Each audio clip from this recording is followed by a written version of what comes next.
नमस्कार, चैनल में आपका हार्दिक स्वागत है। दोस्तों, सरकार की ओर से एक बड़ा आदेश आया है। अब महिलाएं सिर्फ इतना सा ही गोल्ड रख पाएंगी अपने घर पे। अगर कोई 3 साल से ज्यादा समय तक सोना रखने के बाद उसे बेचता है तो बिक्री होने से होने वाली आय पर long term capital gain tax लगेगा, जो इंडसेक्शन बेनिफिट के साथ 20% है। दूसरी ओर यदि आप सोने को खरीदने के 3 साल के अंदर ही बेचते हैं तो लाभ को व्यक्ति की आय में जोड़ा जाता है और लागू टैक्स स्लैब के अनुसार कर लगाया जाता है। दोस्तों, सोना एक कीमती धातु है जिसका मूल्य समय के साथ बढ़ता ही गया है। भारत में त्योहारों के दौरान सोना खरीदना शुभ माना जाता है। गहनों से लेकर सिक्कों तक कई लोग अपने घरों में सोना रखना पसंद करते हैं। हालांकि सोने को घर में रखने के लिए कुछ सरकारी नियमों का भी पालन करना पड़ता है। साथ ही एक लिमिट से ज्यादा सोना घर पर नहीं रख सकते हैं। दोस्तों, आइए आपको बताते हैं कि सोने को घर पर रखने के कुछ सरकारी नियम क्या हैं। केंद्रीय प्रत्यक्ष कर बोर्ड यानी सीबीडीटी के अनुसार अगर किसी व्यक्ति ने इनकम का खुलासा किया है, कृषि आय जैसी छूट वाली आय या उचित घरेलू बचत से या कानूनी रूप से विरासत में मिली आय से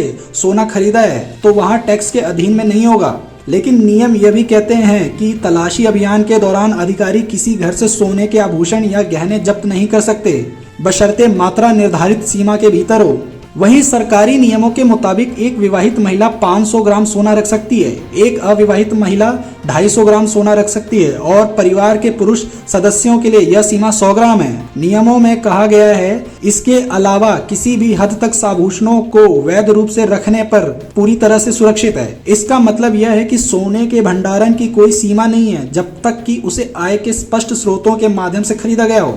दोस्तों, अगर कोई 3 साल से ज्यादा समय तक सोना रखने के बाद उसे बेचता है तो बिक्री से होने वाली आय पर long term capital gain tax लगेगा, जो कि इंडसेक्शन बेनिफिट के साथ 20% है। दूसरी ओर यदि आप सोने को खरीदने के 3 साल के अंदर ही बेचते हैं तो लाभ को व्यक्ति के आय में जोड़ दिया जाएगा और लागू टैक्स स्लैब के अनुसार पर कर लगाया जाएगा। वहीं दोस्तों, सोवरेन गोल्ड बॉन्ड के बेचने के मामले में लाभ आपकी आय में जोड़ा जाएगा और फिर चुने गए टैक्स स्लैब के अनुसार कर लगाया जाएगा। जब एसजीबी को रखने के 3 साल बाद बेचा जाता है तो लाभ पर इंडसेक्शन के साथ 20% और इंडसेक्शन के बिना 10% की दर से कर लगाया जाएगा। विशेष रूप से परिपक्वता तक बॉन्ड आयोजित होने पर लाभ पर कोई कर नहीं लगाया जाएगा। तो दोस्तों, ये थी हमारी सोने से जुड़ी जानकारी। अगर आप भी ऐसी और जानकारी और सूचनाएं पाना चाहते हैं तो कृपया करके MKG न्यूज हब को ज्यादा से ज्यादा शेयर करें, लाइक करें और चैनल को जरूर सब्सक्राइब करें और अपना सपोर्ट दें ताकि हम आपके लिए और ऐसी ही ज्यादा जानकारियां ला सकें। धन्यवाद।